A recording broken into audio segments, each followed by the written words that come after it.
तो मेरे को शुरू से ये था कि मुझे आगे कुछ करना तो है, पर एक होता है ना लाइफ अपने बच्चों के साथ बिजी शेड्यूल वो सब करते करते एक एज के बाद जब मुझे बच्चों की लाइफ में सेटल हो गई, सब कुछ हो गया, तो मुझे अपने लिए टाइम मिला।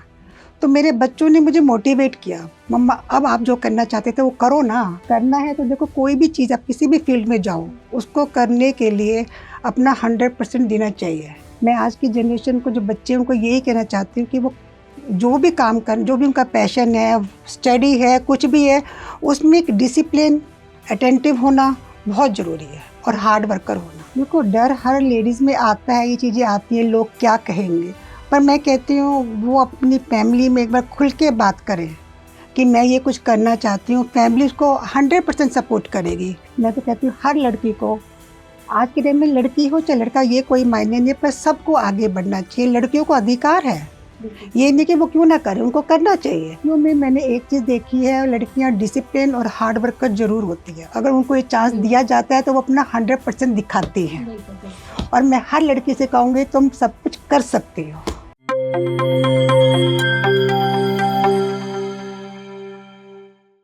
नमस्कार, मैं हूं निशा। आप देखना शुरू कर चुके हैं एनजेपी रेवाड़ी। आज हमारे साथ खास मेहमान मौजूद है सुषमा यादव।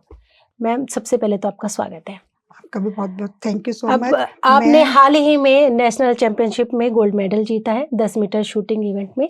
तो हम आपसे आपके जो अतीत में जितने भी आप मेडल जीते के, जितनी भी अचीवमेंट है उसके बारे में, और हाल ही में जो गोल्ड मेडल जीता है उसके बारे में हम आपसे जानना चाहेंगे। सबसे पहले तो मैं एनजेपी का थैंक्स करना चाहूँगी कि उन्होंने मुझे यहाँ पर बुलाकर इस प्लेटफॉर्म पे मुझे बोलने का मौका दिया, मैं अपने बारे में कुछ कह सकूँ। मैंने अभी रिसेंटली ही 68th नेशनल चैम्पियनशिप में सीनियर मास्टर वुमेंस में गोल्ड मेडल लिया है। मुझे बहुत खुशी हुई कि मैंने ये गोल्ड मेडल अपने लिए, यानी कि अपने हरियाणा प्रदेश के लिए, जिसमें अब तक किसी भी महिला ने इस कैटेगरी में गोल्ड मेडल नहीं लिया था, मैंने लिया। तो मुझे बहुत खुशी हो रही है कि मैंने अपने प्रदेश के लिए कुछ किया। इससे पहले मुझे खेलते हुए इसमें 3 साल हो गए हैं। 3 साल में खेलते-खेलते मैंने 2 साल से मैं लास्ट ईयर मैंने स्टेट के लिए गोल्ड मेडल लिया, फिर नॉर्थ जोन फ्रेश में लिया। इस साल भी मैंने स्टेट के लिए और कुछ ओपन मैच भी खेले हैं, उनमें भी गोल्ड मेडल लिया। ये मेरे लिए अचीव है कि मैंने इस बार नेशनल फर्स्ट अटेम्प्ट में ही एक गोल्ड मेडल लिया। तो आपने ये जो गोल्ड मेडल जीता है, ये किस संस्था ने आयोजित किया, कहाँ हुआ और इसमें कितने खिलाड़ियों ने पार्टिसिपेट किया, उसके बारे में? ये आईएसएसएफ का बहुत बड़ा प्लेटफॉर्म है, बहुत बड़े मतलब नेशनल इंटरनेशनल प्लेयर्स इसमें आगे हमारे जाते हैं, नेशनल से खेल के जितने भी ओलंपिक में गए हैं, मनु भाकर गई हैं, सब गई हैं, वो इसी उससे गई हैं सब। तो मेरा सबसे अहम सवाल आपसे ये रहने वाला है कि ऐसा पिछले 3 साल में क्या हुआ कि जो आपने सबसे कठिन जो गेम है उसको चुना, तो उसके बारे में बताइए कि वो आपको अचानक से मन में आया या पहले से ही मन में था, क्या था? मैं बचपन से स्पोर्ट्स पर्सन रही हूँ, तो मेरे को शुरू से ये था कि मुझे आगे कुछ करना तो है, पर एक होता है ना लाइफ अपने बच्चों के साथ बिजी शेड्यूल वो सब करते करते एक एज के बाद जब मुझे बच्चों की लाइफ में सेटल हो गई, सब कुछ हो गया, तब मुझे अपने लिए टाइम मिला। तो मेरे बच्चों ने मुझे मोटिवेट किया, मम्मा अब आप जो करना चाहते थे वो करो ना, कब करोगे फिर? तब मुझे लगा कि हाँ, मुझे कुछ करना चाहिए। तब मेरे को शौक था शूटिंग का, बचपन से ही था। मैंने स्कूल टाइम में भी एनसीसी की हुई है, तो मुझे था कि बेटा कहता चलो हम यही कराते हैं। तो उसने जाके मेरा मजाक में हम गए थे ऐसे कि हाँ 1-2 दिन देख लेते हैं, कोई बात नहीं, पर उसने मेरा वहाँ पे जाके एडमिशन करा दिया। फिर जब 1-2 दिन जब मैं गई तो तब मुझे अंदर से ही आया कि हाँ, मुझे शायद सही प्लेटफॉर्म मिल गया है कि मुझे करना चाहिए। तब से मैं कंटिन्यू उसमें बड़े लगन से तो अपना मतलब मैंने किया। आपके बच्चों ने और आपके पति ने आपका पति पूरा ने साथ दिया? नहीं, फैमिली ने पूरा सपोर्ट किया मुझे। किसी ने भी ये नहीं किया कि मैं हाँ, करना चाहती है कर। फैमिली में हस्बैंड है, मदर इन लॉ है घर में, और मेरे अपने रिलेटिव्स, फ्रेंड्स, सब ने मुझे फुल सपोर्ट किया कि अगर तुम में जज्बा है। एक मुझ में जुनून भी था तो कि कोई नहीं, मैं ऐसा करना रोचक किस्सा हो जो आप बताना चाहें हमारे दर्शकों को कि ऐसा कुछ हुआ तो मैं उत्साहित हुई, मैंने इस गेम को चुना और मैं करने जब की अपनी इच्छा हुई? एकेडमी में गई, सेक्टर 4 में ये एकेडमी है, रमन राव कोच हैं, वो बहुत अच्छे कोच हैं। वो हमेशा मोटिवेट करते हैं। वहाँ जब मैं गई तो शुरू में तो उन्होंने कहा कि मैम ओह बहुत ईज़ी आप कर लोगे। पर जब करने लगी लगा ये ईज़ी नहीं है। बिल्कुल। उसके लिए आपको कुछ खोना पड़ता है। तब जाके आप बिल्कुल, उस बिल्कुल। मंजिल पे पहुँच पाओगे। पर मुझे था कि नहीं, जब वहाँ छोटे-छोटे बच्चों के बीच में मैं अकेली करती थी, तो मुझे लगता था, एक ना झिझक भी होती थी। हाँ, इतने बच्चों में बीच में मैं कर रही हूँ। हुँ, हुँ। उनकी एकेडमी में बहुत बच्चे हैं। तो मुझे लगा कि जब ये बच्चे कर रहे हैं, तो तू भी कर सकती है, करके तो देख। तो मैं कंटिन्यू उन बच्चों से मोटिवेट होती थी कि चलो ये करें, मैं भी करती हूँ। वो बिल्कुल। करते-करते धीरे-धीरे मुझे आगे बढ़ना शुरू कर दिया। बीच में एक टाइम ऐसा भी आया था कि मुझे लगा नहीं, तू नहीं कर पाएगी। पर जो मेरे कोच हैं वो बहुत अच्छे, उन्होंने मुझे मोटिवेट किया, मैम कुछ नहीं होता, आप कर सकते हो, आप इन बच्चों से बहुत अच्छा खेल रहे हो। बिल्कुल, वो बिल्कुल। मुझे ऐसे मोटिवेट करते थे।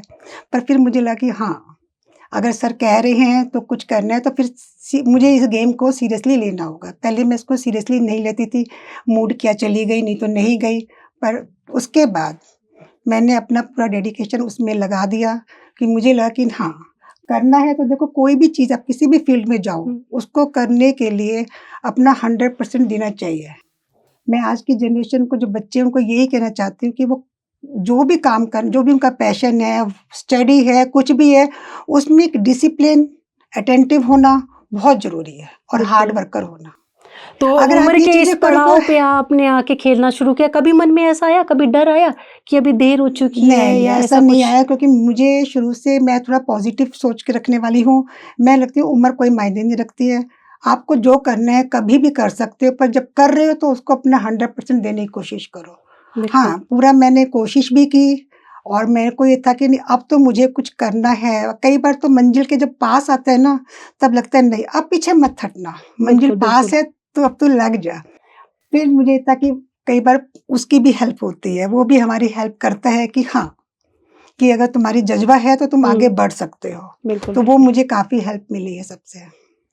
तो मैं ये और जानना चाहूँगी आपसे कि आप इस मुकाम तक पहुँचे हैं, तो बहुत सी तो ऐसी महिलाएँ होती हैं जो डर की वजह से, ज़िम्मेवारियों की वजह से या समाज के डर की वजह से अपने सपनों को पूरा नहीं कर पाती हैं, कहीं न कहीं अपने सपनों को दबा देती हैं। तो आप उन महिलाओं के लिए क्या संदेश देना चाहेंगी कि वो अपने डर को ख़त्म करके वो आगे बढ़ें? देखो, डर हर लेडीज़ में आता है, ये चीज़ें आती हैं, लोग क्या कहेंगे? पर मैं कहती हूँ, वो अपनी फैमिली में एक बार खुल के बात करें कि मैं ये कुछ करना चाहती हूँ। फैमिली उसको 100% सपोर्ट करेगी कि तुम करो, उसको मोटिवेट करती हैं। पर वो एक, उनके अंदर एक डर कईयों में होता है, नहीं भई तुम कर सकते हो, मैं तो नहीं कर सकती। मेरे फ्रेंड्स मुझे कई कहते हैं, भई तू कर सकती है, हम नहीं कर सकते। मुझे लगता है सब कर सकते हैं, जिसको जो भी शौक जिसका है उसको करना चाहिए। 100% करना चाहिए, क्योंकि आप अपने उसको जब रोकते हो ना, तो वो फीलिंग्स कई बार अकेले में लगता है कि देख मैंने तो कुछ नहीं किया, तो वो आपको कचोटती हैं कि नहीं, आपको करो। तो मैं यही कहूँगी कि आपको करो, और आपको किसी की हेल्प चाहिए हो, कुछ चाहिए, तो आप किसी से खुल के बात करो, तो वो आपकी ज़रूर हेल्प करते हैं और आप बिल्कुल। हमेशा कर पाओगे। अपना मोटिवेशन सबसे मिलेगा आपको, आप आगे बढ़ोगे। मैं तो कहती हूँ हर लड़की को, आज के टाइम में लड़की हो चाहे लड़का, ये कोई मायने नहीं है, पर सबको आगे बढ़ना चाहिए। लड़कियों को अधिकार है, बिल्कुल, ये नहीं बिल्कुल। कि वो क्यों ना करें, उनको करना चाहिए। मैं चाहती हूँ वो लड़कियाँ भी आगे बढ़ें और उनको अपनी मन की बात, पहले बच्चा कहाँ से करता है? अपने पेरेंट्स से करता है। अपने पेरेंट्स को अपनी मन की बात समझाओ, पापा मैं ये नहीं, मम्मा मैं ये नहीं, ये कर सकती हूँ, तो उनकी हेल्प मिलेगी। नहीं मिलती है तो आपको जो अपना नोन है, अपना कोच है, अपना टीचर्स है, उनसे मोटिवेट होके पेरेंट्स का वो करवाओ और वो आगे आपको बढ़ाएँगे। बिल्कुल, और वो बिल्कुल। करती हैं। लड़कियों में मैंने एक चीज़ देखी है, लड़कियाँ डिसिप्लिन और हार्ड वर्कर ज़रूर होती हैं। अगर उनको ये चांस दिया बिल्कुल, जाता है तो वो अपना 100% दिखाती हैं। बिल्कुल, बिल्कुल। और मैं हर लड़की से कहूँगी, तुम सब कुछ कर सकती हो। You can do it. Yes. Okay, तो मेरा अब आपसे एक अगला सवाल रहने हाँ वाला है जी। कि जो पिस्टल जो गेम है उसमें हाँ, मानसिक एकाग्रता की बहुत ज़्यादा ज़रूरत बहुत होती है। ज़रूरत होती है। तो मैं आपने डेली रूटीन और अपनी मानसिक एकाग्रता के बिल्कुल, लिए बिल्कुल, कौन-कौन सी बिल्कुल, तैयारी बिल्कुल। की, कैसे मैनेज किया उसके बिल्कुल, बारे में बताइए? बिल्कुल। ये चीज़ें हर फील्ड में काम आती है, पर इस पिस्टल में बहुत ज़्यादा ज़रूरी ज़रूरत है। होती है। देखो, मेडिटेशन करनी चाहिए, मैं कह देती हूँ, पर मैं खुद भी बहुत कम कर पाती हूँ, जबकि मुझे पता है मुझे और करनी है। अब मैंने सोचा है कि नहीं, अब मुझे कम से कम आधा घंटा तो मुझे मेडिटेशन करनी ही पड़ेगी, तभी मैं आगे बढ़ पाऊँगी। बिल्कुल, क्योंकि जो माइंड है ना, उस समय बहुत विचलित होता है, बहुत फैलता है, वो चीज़ हमें वहाँ पे प्रॉब्लम करती है। उसके लिए मेडिटेशन और ब्रीदिंग एक्सरसाइज़ बहुत ज़रूरी है और हर बच्चे को जो भी इस फील्ड में जाता है, उसको करनी चाहिए। बहुत काम आती है। एक पेशेंस, आप अपनी टेक्निक के साथ चलते रहोगे, जैसे हमें बताया जाता है, तो वो बिल्कुल। सच में काम आती है। पेशेंस के साथ, स्मूथ के साथ अगर हम कर रहे हैं, तो 100% आप अपना पूरा दिखाओगे उधर। तो मैम आप नेशनल खेल चुकी हैं, तो अब आप आगे की आपका क्या लक्ष्य रहने वाला है? इंटरनेशनल खेलने वाली हैं, तैयारी शुरू कर चुकी हैं, करने वाली हैं, उसके बारे में हाँ, बताएं। अब मैंने सोच लिया है। पहले तो मुझे लगता कि नेशनल कहाँ कर पाएँगे, इस उम्र में हम कहाँ कर सकते हैं। ठीक है, मेरी एज की और भी लेडीज़ हैं, वो कर रही हैं, पर वो सब ऑलरेडी पहले से कर रही थी, कई-कई सालों से कर रही थी। मेरा फर्स्ट अटेम्प्ट था। तो फर्स्ट अटेम्प्ट में इतना वो नहीं था, एक डर भी होता है कि फर्स्ट अटेम्प्ट में पता नहीं क्या करूँगी मैं, हो सकता है, नहीं हो सकता है। पर लास्ट स्टेज में मैंने अपने आप को पेशेंस के साथ अपने आप को बाँधे रखा, नहीं, मैं कर सकती हूँ। तो वो चीज़ है। उसके करते-करते मुझे एक फीलिंग आई कि नहीं, मेरी मंज़िल ये नहीं है, मुझे भी और आगे बढ़ना है। मुझे अपने देश का नाम भी मैं रोशन करना चाहती हूँ, क्योंकि इस एज में ये चीज़ आना, एक अंदर से फीलिंग आती है कि हाँ, मैं कर सकती हूँ और मैं करने की पूरी कोशिश करूँगी। 100% अपना पूरा डिसिप्लिन के साथ, हार्ड वर्क के साथ मैं आगे बढ़ने के लिए, इंटरनेशनल के लिए पूरी कोशिश करूँगी कि मैं बिल्कुल, आगे बिल्कुल। जाऊँ। अब हम समापन की ओर बढ़ रहे हैं, आपसे आखिरी सवाल यही रहेगा कि आप अपने बारे में और आपने ये मतलब अपने फैमिली और अपने बच्चे और अपना सपना किस तरीके से मैनेज किया सब चीज़ों को लेके? इसके लिए मुझे ये करने में देखो टाइम तो लगा। सपना तो मेरा था कि मैं कुछ करूँ, क्योंकि मेरे फादर दिल्ली पुलिस में डीआईजी रिटायर्ड हुए हुए हैं, तो उनको भी था कि मेरी बेटी स्पोर्ट्स पर्सन है, करना चाहती है, करे आगे। तो कुछ ऐसे होते गए, धीरे-धीरे हम पढ़ाई के बाद फैमिली में ऐसे बनते चले गए। उस समय ना इतना हमें वो नहीं मिल पाया था, प्लेटफ़ॉर्म नहीं मिल पाया कि हम करें कुछ।